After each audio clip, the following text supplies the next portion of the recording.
everyone. This is Jim Lowenster. I'm the host this week of the Exponential Files. We come to you weekly. We're talking always to top agents, and a lot of them are at EXP Realty. And sometimes we deviate a little bit, but not much. I just want to say we're all thinking about we got our thoughts and prayers for everyone in Maui today. This is August 11th, 2023. It's just horrible what's happened there. But it is summer. I'm wearing my my tropical shirt. We have as our guest today, and we're very happy to have Rob Tucker of Rockstar Agent. Rob is kind of an EXP agent. We'll touch upon that at some point. And please like us and subscribe to the Exponential Files. So, Rob, welcome to the show. Hey, thanks, Jim. I appreciate it. Thanks for the opportunity to be here. So let's talk a little bit about your years in the business, how many, where you started, and lead to where you are today. You got it. So in 2000, I started real estate, and it was kind of by accident. I had an internet company for about a year, and we went through the dot-com bubble and burst and venture capital and had a buyout offer and all that kind of stuff. And in early 2000, watched it go from about to be bought to the doors shut, liquidated. I was homeless and had about $100 to my name. So it was, after wallowing in my sorrow for a couple of days, called my mom, who'd been in real estate for about 20 years, and said, hey, guess what? I'm going to move back to Charlotte, North Carolina, and I'm going to go into real estate. And it was kind of dead silence on the other end of the line. And in a second, she kind of chuckled and she said, well, I think you'll be good at it, but I have a question. And I said, well, what's that? How are you going to pay for it? Because aren't you homeless right now? I said, well, that's kind of why I'm calling. One, can you help me get back to Charlotte? Two, if you have a spare bedroom, can I borrow that? And three, can I borrow the money to take the class? And so she said yes to all of those things. Moved back to Charlotte, was waiting tables, bartending at night, taking the class, and then ended up getting the license and sold 12.5 million in that first year. I was with Remax for the next couple of years. Year number 2 did 30 million. Year number 3 did 60 million. And then I got a call and got recruited to be the first Keller Williams agent in Charlotte, North Carolina. So they were not there at that time. And because of that, I did that, was the original operating partner for the first 3 offices in Charlotte. Did really well with that, but I decided that being a franchise owner was not my cup of tea and didn't really. Did you buy a franchise? Oh yeah, 3 of them. Yep, sure did at that time. And then got out of that side of it though. I like the sales. So why wasn't it for you? The politics, quite frankly. It's really difficult to serve a bunch of masters. And what I mean by that is you've got the franchise ownership process where you've got corporate, you've got all of the regionals, you've got all of this different stuff. And then you have to have investors that you keep happy. And there's a lot of politics in that process, right? And you think that you're doing the right things for the agent, but the reality is the money flows uphill. And that wasn't what I was looking for and to do. I mean, it was great at the time. Don't get me wrong. And it's been fantastic. But so you sold the franchises? Yep, sure did. Sold my portions of them. Did you then work for the franchise that you had owned? So I moved at that time. We wanted to get back to Colorado, which was where the internet company was. So we moved back to Colorado, went to work for a Keller Williams office over there and built another team. Okay. Yep. So got out of Charlotte, which was probably pretty good. Okay. So how do you build a team, and how big was the team? And was it really just that easy? I'm just going to move and I'm going to do it again. And no, yes, and no. I think the very first one, which was the first 3 years where we did 60 million in year 3, was an interesting learning experience. And it was great because it taught me a lot of things on what to do, what not to do, where to find mentors and coaches.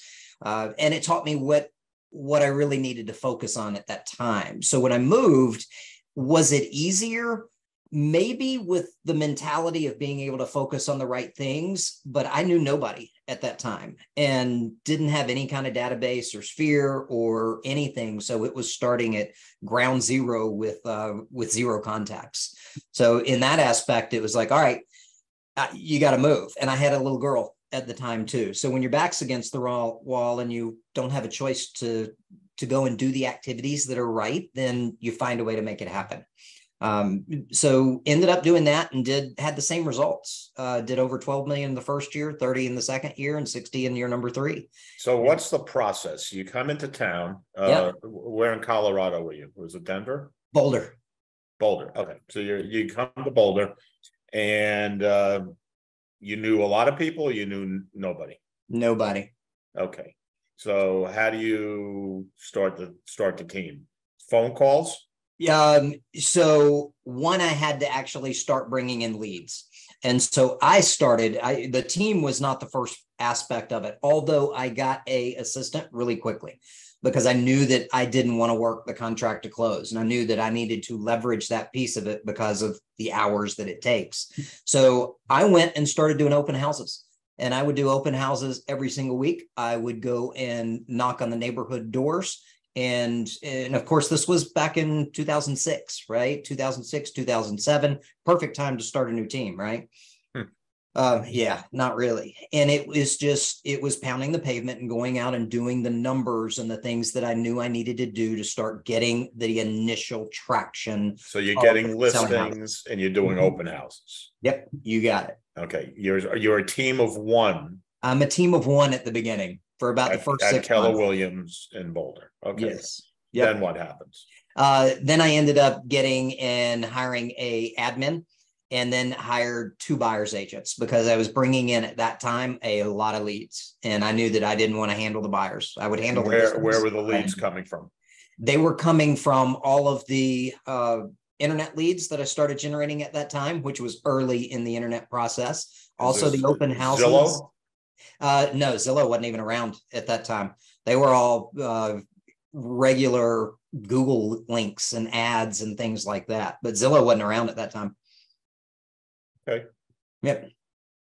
So this was at the beginning of them. These were running those, but and then also all of the different marketing that we would do around an open house. So we had a ton of leads around that. Okay. So Rob, I know you're passionate about making real estate fun again and helping agents succeed at a higher level. Let's talk about that. What does that all mean? So real estate can be really monotonous, right? And it can be very frustrating. And there's a lot of, I mean, as you know, Jim, 85% of the people that come into real estate fail, right? And there's a couple of reasons for that. And building the teams, what I wanted to do, and one of the let's talk about that for a moment. Yeah, 85% fail. Yep. Did they fail? Did they have unrealistic expectations, or were they not serious to begin with? I run real estate schools and have recruited and managed, and I've done all this for many decades, more than I want to admit. Yep. I think real estate agents in some ways are born rather than created. Like somebody can step in and be a superstar day one, and some people can be trained forever and just never get it. So, 85%, I know you're just picking a number. There's no real number there. But if someone really wants to succeed, all we should be talking about right now is what do they have to do to succeed? It's so easy to fail, but just what is it that the successful people are doing that the other people, we're not going to call them failures, but the other people are not doing? So I love this comment and this statement, because this is exactly why I started building the Rockstar Agent program. We as leaders ask the wrong questions to agents, and we also misguide them when they're coming into the business. And here's what I mean by that. We ask agents that are coming in. Well, first of all, we tell them, okay, lead generation's the name of the game, right? However many people you put in your database, you got to go do this. You got to build leads. You got to do this, right? Well, that's not where to start if you really want to help agents succeed, because you've got agents that come in at all different ends of the spectrum. One, you do have the agents that come in that probably shouldn't be in real estate, right? It's too easy to get into. It's too inexpensive to get into. And they come in because of the glitz and the glamour. They watch HGTV and they come in and they think it's going to be all rah-rah and, you know, all of that. They think they're going to drive the Lamborghini or the Mercedes or something like that in the next 30, 60 days. And that's not how it is. It is a very simple business, but it's not an easy business. And here's the challenge.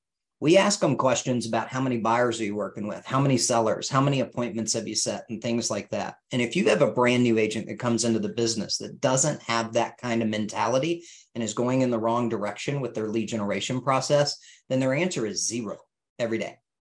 And at some point in time, if they say 0 every day, their mindset goes and it shifts to a negative aspect, and all of the positivity and the glitz and the glamour and the things that they set are gone. So here's what we do, and here's what we found that works better when you bring an agent in. First thing that we want to do is we want to find out who they are. Here's what I mean by that. And Jim, you know the DISC test, right? DISC, right? I mean, every half of the people out there take the DISC test and they know what they are. Well, when we come into the business, we say, and we're told, go to this class, go to that class, go to this workshop, go to that workshop, do this, do that, right? It's throw a bunch of stuff against the wall and see what sticks.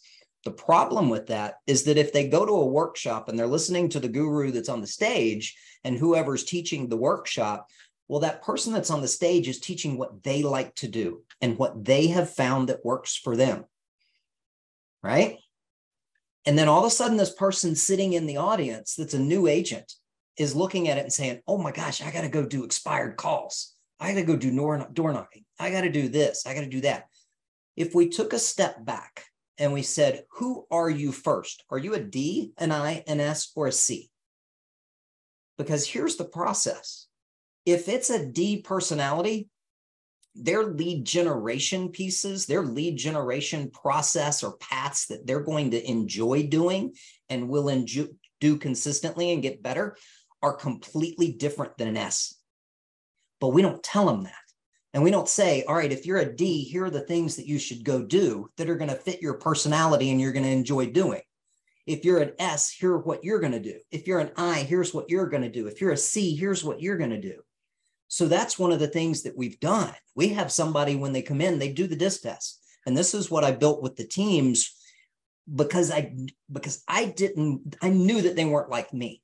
I knew they weren't going to go. You're saying one size does not fit all. Absolutely not. No, it doesn't. But we think it does, right? And you've seen that over your years.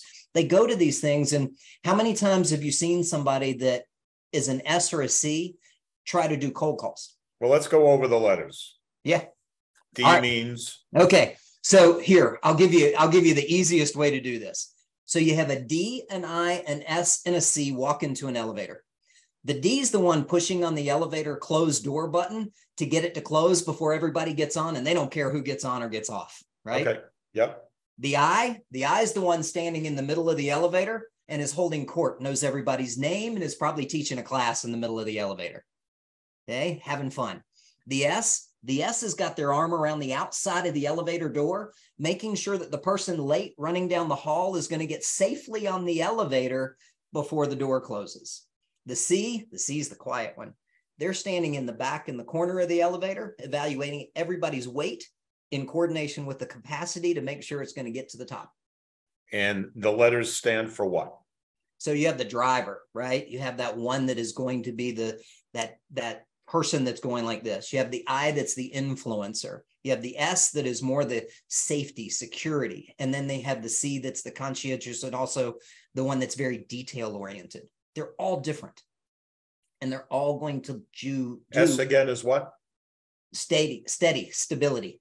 Steady. Okay. Yep. And that was the one that was holding the door. That's the one holding the door. Okay. Right? You got it. I'm none of those. Yeah. We all know all of it, right? I'm the guy that refuses to go to the building where the elevator is. There you go.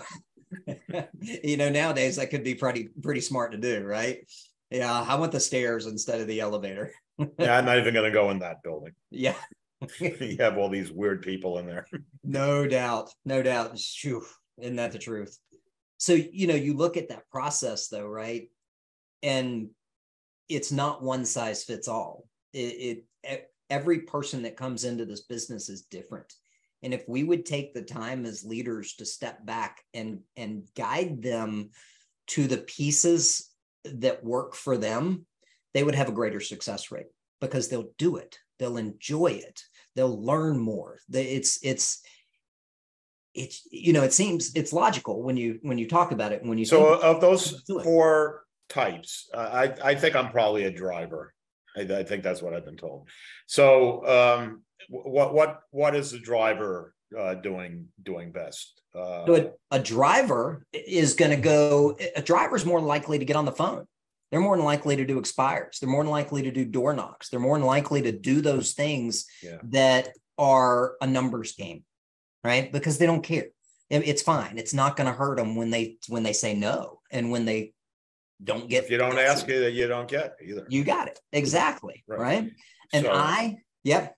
So who's usually the most successful in that group? All of them can be though. See, that's the thing. All of them can be. So the driver does the expireds. Yeah. What does the influencer do?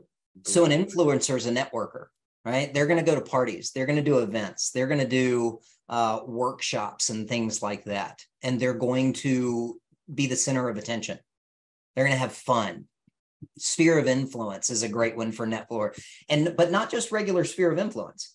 Hosting events for sphere of influence, doing home buyer workshops, doing things like that. Okay. Right. And the S again is doing what? Steady stability. They like one-on-one conversations.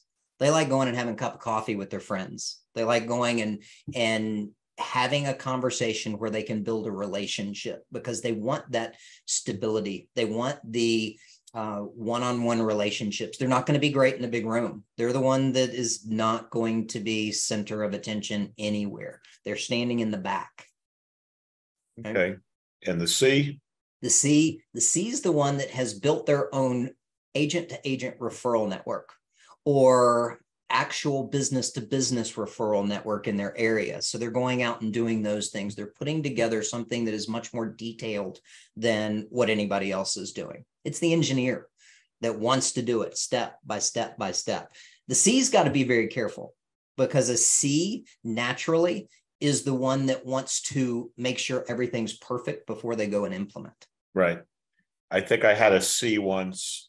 I gave him some training books to study from. Yep. And I think I came back about 6 months later and he was still reading the books. Never left the room.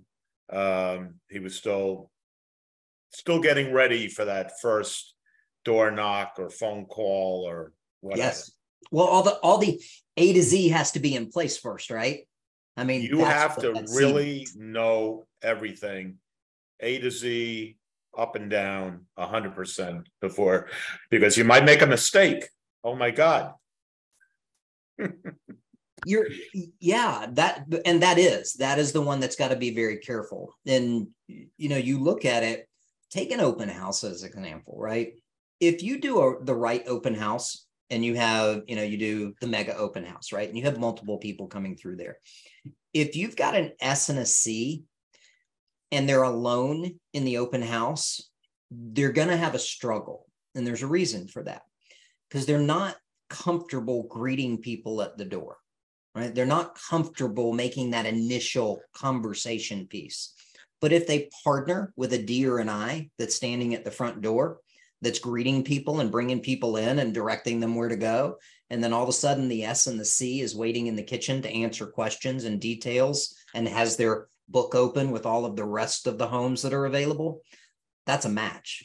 And it's perfect. I mean, take an event, right? You have, especially as we progress through the year and we get into the holiday season, there are a lot of big events. There are a lot of festivals and things. So it's an opportunity for an agent to put up a booth.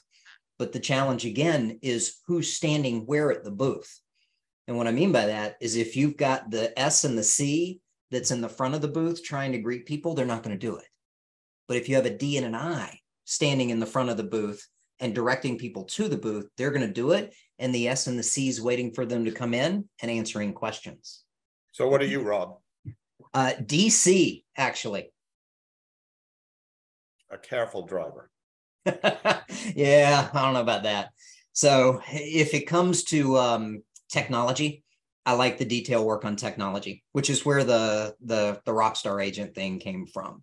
But usually, you know, I remember being told first time I ever took the DISC test, Gary Keller, who's the one that I learned it because that was at that time, he said, you are a flaming D. You are going to leave a lot of things in your wake.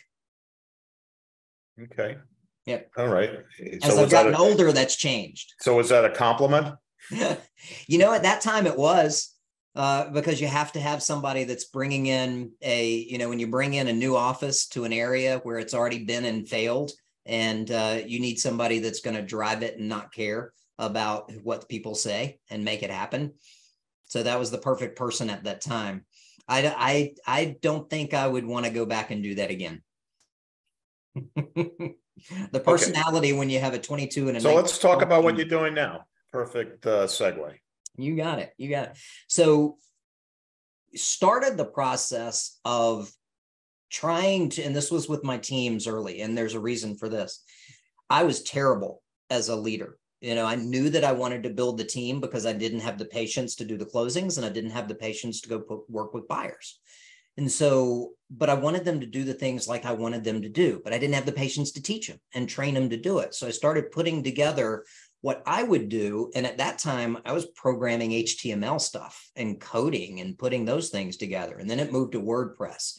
Fast forward, about 5 years ago, I had to change focus from the sales side to building this. And that was because my daughter ended up at the Olympic Training Center in Colorado.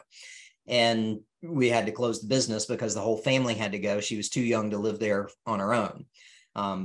And so started really trying to figure out and look at how can we build something that can truly give agents and then also even coaches an opportunity to help agents more. And what I mean, and we'll start with the agent side of it. So I wanted to find a way that we could have predictable revenue and results for agents. And if they followed the path, then it would work. And so you start with this process, and this is what we put on this platform, is they come in and they do a DISC test and they find out what they are. But then once they do that, they're paired with certain things that match their actual personality profile. So they get to pick, you know, here's what you are, and here are the paths that you should go down. But then the other piece of that too is over the years, we've looked at the value of certain activities and base activities, i.e. picking up the phone and making a phone call, setting an appointment, having a real estate conversation, note cards, drop-bys, you know, things like that, open houses, B2B meetings, networking, things like that. So we put a point system together. And once an agent puts in their goals, we've got it broken down so that if they put in their goals, we can tell them an exact point total that they need to hit on a weekly and daily basis. And if they do that, they will hit their or exceed their goal in 12 months, period, every single time. So now they get to focus on the activities. And that's what the big difference is. Instead of focusing on how many buyers are you working with or how many sellers, we've gamified the process of what's the activities that you're doing. So how, and they have a point system. And so it becomes a competition. And that's what's going on right now with the production game that people can look up on Workplace. Okay. When you say production, is that recruitment or sales? Sales. Okay. And so when you were talking about contracts earlier, you were talking about sales. Yes. Rentals, not new recruits. Correct. Do you ever gamify rev share recruitment? Yep, we sure did. As a matter of fact, that's kind of where it started. So a good friend of mine, Rich Tomasini, who is one of the alpha influencers, I think either number 26 or 28 in top rev share. I've known him for about 3-4 years now because he's in Charlotte as well. And so we were talking one day and he said, I love what you're doing on the production side and the agent gamification process. Could you do this with RevShare? And we did. We came up with the activities for RevShare. In other words, having the conversation, setting an appointment, join applications, indies teams, and things like that. And on May the 2nd, we launched the RevShare game, and we had 11 teams. We had a team leader, and then they had 5 agents. So 6 people total on each team. And we met once a week, but they also did stuff during the week. So 66 people, and we ran the RevShare game for 7 weeks. They did 406 join applications and set 3,282 appointments in 7 weeks with 66 people. Pretty good. Okay. Not bad, huh? But it was funny too, Jim. You'd love it because we would do this live thing, and it was almost like Survivor. So we'd have the music coming on when everybody got on Zoom, and we'd go over the teams, and the team leaders could actually kick somebody off the team if they weren't performing, and they could replace them. And so it became competitive, and it was a blast. And that's cool. You get voted off the recruitment island. You got it. RevShare Island. That's right. Exactly. And was there a buy-in for this, or it was totally gratis? No, that one, the RevShare game was free. It was an experiment to see if it worked, and obviously it did. So now we have the production game going on. So we have about 400 agents doing the production side of it. We're going to do another RevShare in October, which of course is the beginning of movement season, right? So perfect timing for that. And so now it's just become this, the results are there, the RevShare, the results are there on the production side. And now it's time to really make a difference. And all of these games, by the way, are exclusive to EXP. Okay. All right. Well, let's talk about that. So I asked you first question, even before the show, do you work at eXp Realty? And your answer was no. People are thinking, wait a minute, what's he on your exponential growth? You're in workplace. I am EXP. As an assistant. You're in chat. Yep. You have a real estate license. Okay. Yep. You're a referral agent. Right. With eXp. But yeah, when I ask you, are you with eXp? The answer is I'm agnostic. Agnostic. Okay. Yep. So I work at Keller Williams, and I talk to you and I go, hey, I hear you kind of doing business at eXp. You're in their workplace app. What's the deal? Can I trust you? Yeah. Well, my focus, Jim, is on helping agents succeed, because not only do we have the games going on specifically for RevShare, but the Rockstar Agent platform is out there in the wild as well. And when having come from the KW background, when I ended up shutting down my teams and looking to really concentrate on building this and helping, I had a good friend in Birmingham, Alabama that owned 5 market centers for KW. And she said, will you come and do an experiment here with your platform? And this was in 2020. And so she was the first one that said, all right, I want to embrace this and see what it does. Because we have training programs, we have PC programs, but they're not getting results. So we implemented this in October of 2020 in her 5 market centers. And in the year of 2020, all of the agents in her PC program, which were about 70 agents. PC stands for? Productivity coaching, which is in every Keller Williams office, right? And it's scattered.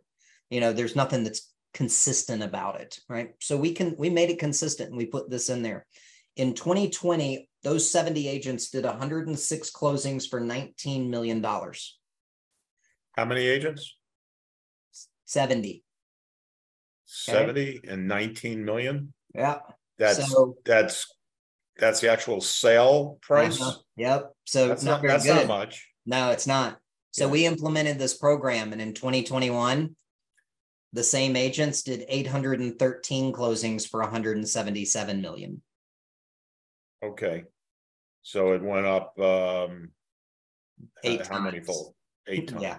8x. You got it. For how many agents? About 70 agents, somewhere around in there, 50 or 70.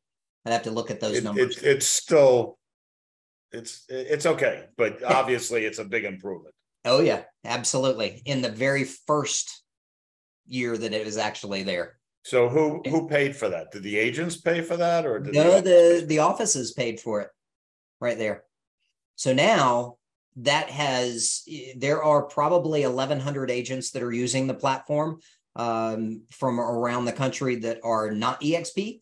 And then this is now morphing into something that has taken another level, thanks to Rich Tomasini, Elizabeth Riley, Eric Orland, Kurt Schewel, Mike Sherrard. They are all looking at this saying, how do we make this so this is for EXP agents? And how do we do that? So that's where this has come full circle.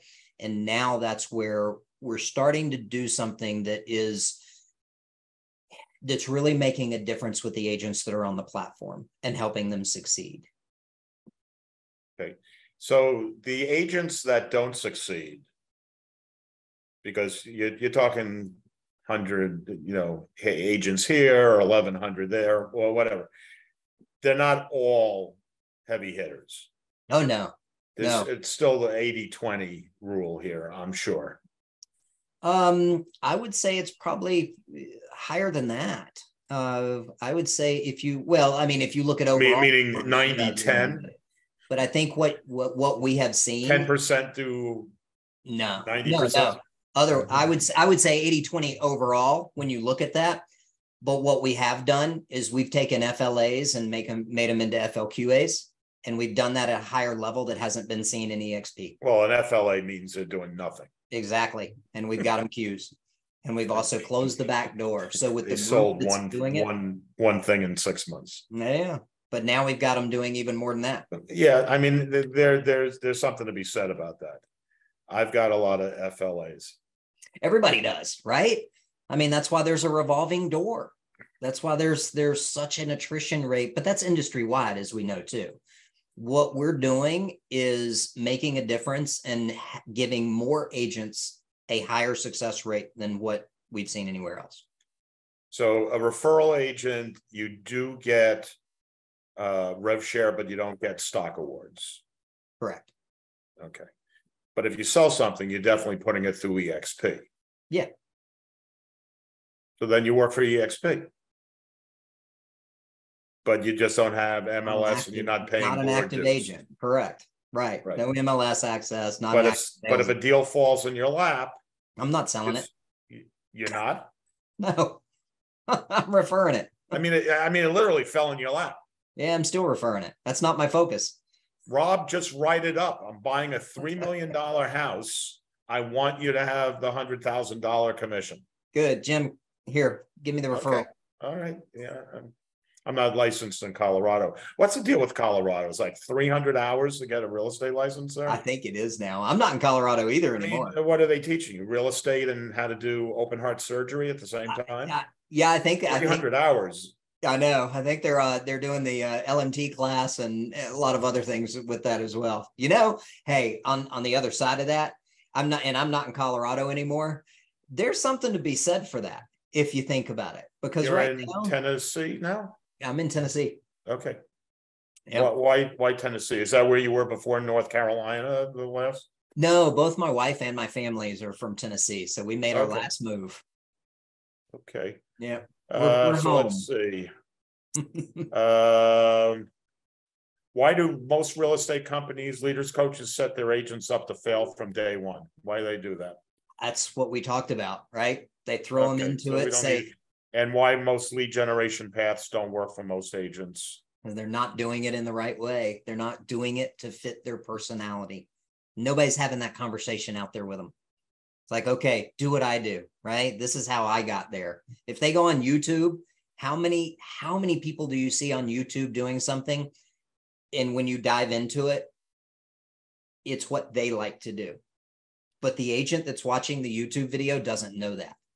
And they haven't looked at it and said, all right, is that really going to work for me and for my personality? So I want to ask you this, and be honest. Okay, so you say it's a. Did you say it's a simple business, but it's a difficult business? Simple, but not easy. Okay, simple but not easy. It's simple. It's simple but not easy. Yeah. If it's simple, how do you sell a course, a coaching course? If it's simple, it's like, read this, and you know everything I know. You've also got to get into the detail piece of it, because then you look at this process. So you can find out how to do lead generation in any path, anywhere on YouTube, correct? For free, right? Yeah. Okay. So what's the other pieces that are missing? One is, does it fit you and your personality? Well, I don't know. If they're a new agent and nobody's ever had that discussion with them, they're going to be trying things and beating their heads against the door for. Yeah, but aren't you trying to say anybody can be a real estate agent when the truth of the matter not anybody. is not everyone can be. No. If not every personality is cut out for this business. I think every personality can do it, but not every person can do it. And there's a difference, right? If they don't have the drive, discipline to do it, they're not going to do it. So they have to have a little D no matter what the other letter is. That or a little, yeah. And we'll take it and make the D into a discipline piece of it, right? Because there's only one and we talk about accountability all the time, right? I mean, you hear it all the time. Accountability is a myth. Accountability is a misnomer as well, because nobody can hold anybody accountable. The only people that hold anybody accountable are the ones that are the coaches of high school or college football or basketball teams, that when they get in trouble, they're going to hold them accountable, right? And that's the perception in there. The only person that can hold somebody accountable is the one that they see when they look in the mirror. And they've got to figure out what they're doing to hold themselves accountable. What we can do, whether we're mentors or coaches or whatever that's out there, we can hold them capable to what they're doing. And we can make sure that we're doing that, but we can't do it for them. We can't do the business for an agent. We can get them on the right path. We can help them to find the thing that they're going to most likely do, but they still have to do the work, right? And that comes to those things that we also don't talk about too. If you look at pro sports in relation to real estate, what's the difference between somebody that's a pro athlete and somebody that's a average real estate agent? You ever thought about it? So think about this, okay? So you've got a pro athlete and their goal is to win the championship, right? You think about an Olympic athlete, their goal is to win an Olympic medal, right? What's the process of doing that?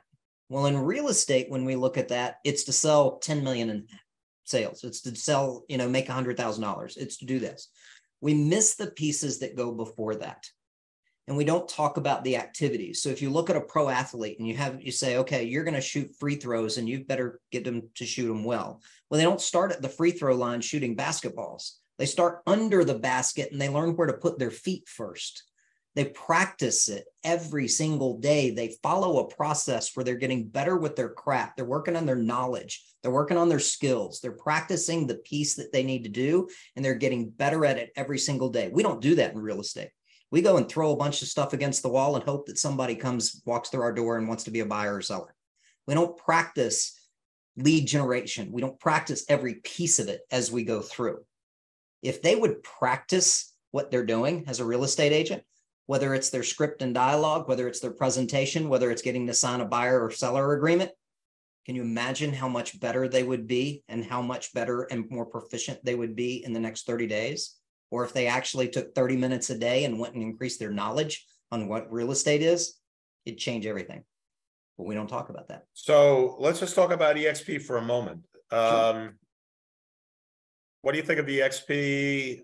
What do you think of the future of real estate as it relates to the EXP business model? And be honest, you're agnostic. What did EXP get wrong? What did EXP get right? One, I think it's the right place to be, right? If you're an agent For everybody? Not necessarily. if you're an agent that can actually take responsibility for your actions, right? So that's an interesting concept right there. If you're not, if you need somebody to feed you, if you need a job, a job where you're going to get a paycheck, is probably not the one for you. Well, no, they'd have to. I mean, I don't even know if Redfin does that anymore, but yeah, something like that. I know. Well, think about the ones that do all the referral programs, right? And that's all they are.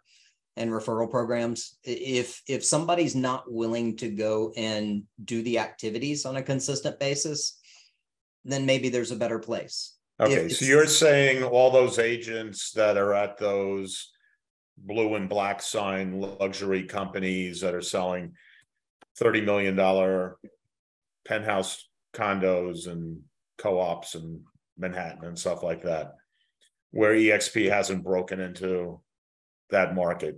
Keller Williams hasn't broken into that market. You know, the list is endless. They should be at EXP because why? They were already making $1 million a year, those agents. They are. And some of them won't get off of that. Some of them are on the crack of getting fed referrals and getting fed their business. And so they're comfortable with that. If they're making what they want to make, then they're good. The challenge is that they haven't looked at it and said, okay, if I'm here, then I double my income by doing that. I look at the proximity to who I'm with, because there is a difference. If you look at EXP, you have got some of the best business people in real estate, period, bar none, right? They're not just the salespeople, they're people that are building real lives, real income. They're changing the lives of those that are around. They're changing the lives of the agents that are in their areas and that they're bringing in through the attraction and the rev share process. Not every agent is going to participate in that. As a matter of fact, it's a pretty small number to do that.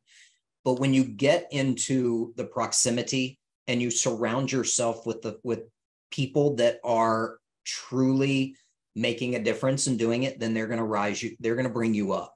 And that's what I've seen with this, because looking at the people that I've had an opportunity to really get close to over the past few months, you know, Elizabeth Riley and Mike Sherrard and Rich Tomasini and these guys, they're different.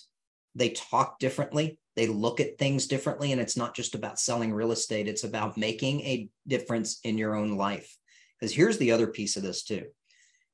How many times have you seen an agent have a retirement party? Right. Well, that's the business model. Yeah. The only retirement party that they have is when their tombstone is read. Well, I don't think the EXP agents, even if they had, Elizabeth has, I don't know, 11,000 agents in her downline or whatever, she's not retiring. No. She loves the sales thing. There'd be no reason. She's been on this show. Yeah. I know she likes it too much. And she's never recruited one person. She's, that's not her thing. Yeah. So I get it. I understand. It allows the agent to retire and have the revenue stream.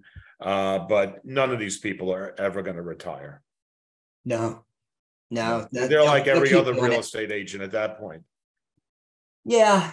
I think you have some of them that are looking at it as a retirement possibility. I mean, I know a few of them. It's a dream. It's a nice dream. They're working on it. Well, what it's done is it's given them could retire, but they won't. They could. Yes. Well, they like the race. They like the game, right? They like to do what they're doing, and it's their thing. So they're not going to quit that. They may slow down a little bit. If you had 11,000, you're not going to stop till you have 11 million. Yeah, and she shouldn't. I mean, come on. Why not? What it has done, though, it's given them the opportunity to diversify so that if they ever chose to do that, then they can. And they can do it at their choice. Okay. So what has EXP not got right? What is so that's the plus. What's the minus? If there is one. If there isn't, just no, it's perfect. So no, I don't think it is. And I think one of the challenges there is, and it comes back to what our discussion is, right? Is there's a ton of training in EXP and there's a ton of opportunity to learn.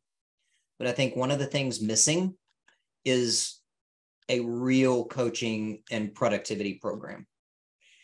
Because if you look at that piece of it, and one that is and can be morphed to each agent, because you've got the mentor program, you've got the success coaches program, you've got all of these different things that are out there. You've got a workplace that is just, I mean, there's all kinds of places. There's so much information on there that there's not a consistent way for an agent to go find it. And that's one of the things that if they solved that, it would make a huge difference. And there's a great comparison of that too, right? And that's the KW Maps program, which does have that piece right and is a massive income producer for them. If EXP did that and had— So what's the Maps? Not everyone knows about the Maps program. Mega Agent Productivity Program. So what it is it's a series of coaches, and you've got to go through the process. There are paths to take, and I don't think Maps is that good either, but it's more organized than what EXP has. Okay. All right. I mean, I think the communication is pretty good. I mean, I've even been able to have one-on-one phone calls scheduled with Glenn Sanford myself. So heck yeah. I can't imagine he does it with all 88 or 89,000 agents, but that's pretty remarkable. I mean, yes, it is. So he's Glenn is fantastic. He, from everything that I have seen, he cares. An he's absolute genius. Yeah, he's still involved. He still cares about where the agents are doing and what they're doing. And that you don't see in a lot of places. In places it used to be like that, but as they've gotten bigger, the focus has changed. And Glenn still has that focus. So let's finish up with, okay, so EXP, it's known as, it had all these nicknames, the Amazon of real estate, it's a virtual real estate company. What do you think of the virtual aspect of it, as opposed to, let's say the KW model, the RE/MAX model, where you have brick and mortar? I think you have to look at, I think one, it depends, right? And you have to look at that from two different points. If you're looking at it from an agent view, or if you're looking at it from an owner view, right? So as you look at it as an agent, if it's a older agent that has to have that brick and mortar place, then it may not be. But as we know, the average age of the agents is going down. So as it does that, it's going to get even stronger. I think the virtual piece of it is a huge, and by the way, when you said the Amazon of real estate and all of that, my comment would have been, thank you. That's cool. I mean, yeah, no, there's no problem, right? Being the biggest no. gorilla in the jungle. No, not at all. And the biggest innovator when it comes to that too, right? You've got that piece of it, because an agent can come in and they can go anywhere. And they can have business anywhere under one license, under one roof, so to speak, right? And it's that virtual roof.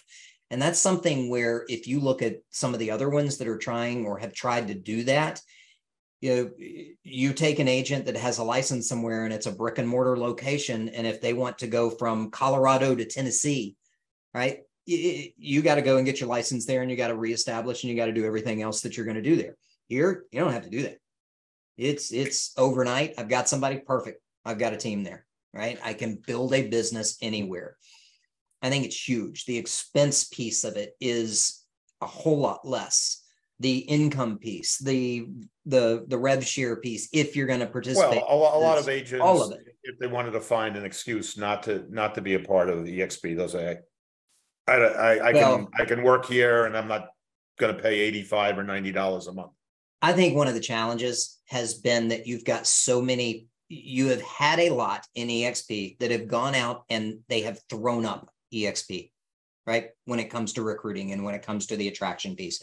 Well, let's take it back to that. They haven't been attracting, they've been recruiting. And when you do that, that's a whole different mentality. If you're attracting people, then they're coming for the right reason. If you're recruiting somebody, they're going to Compass. Right? That's what the Compass has got to buy somebody, and that's their recruiting. If it's all about the money, then you're missing some of the other pieces of it. So that has been a challenge, as we know, which is why there's been a big turnover. And you see very few of the ones that were there in those first 2000-ish that are even still around. Agents have got to figure out that this is it's still a relationship business, both on the sales side and on the attraction side. And if they would do that and they would focus on that piece of it, they're going to have a lot more success on both of them. And don't go up and throw up on people, because that's given it that name, that's given it that piece of it. And that's not everybody, because you've got the great ones that are the attractors, and they're attracting based on who they are. That's who you want to be. It's that your average of the 5 people that you spend the most time with. So any questions that I should have asked that I didn't? Oh man. Hey, if somebody wants to get involved in the game, I think find me on Workplace. Okay. Yeah. I didn't know how we were going to fill up 30 minutes, and I think we went way over. But Jim, I can talk about this stuff all day long. This is lots of fun. Thank you, Rob Tucker of Rockstar Agent. Rockstar Agent. Here. Rockstar Agent. There you go. I guess from rockstaragent.com, which is a great URL. Very valuable URL. Yeah, I paid for it. It was. This really, yeah. I bet. And again, I'm Jim Lowenstern. This is the eXponential Files. Thank you for watching. Please subscribe and like us and watch us. And we'll see you again next week with another great guest.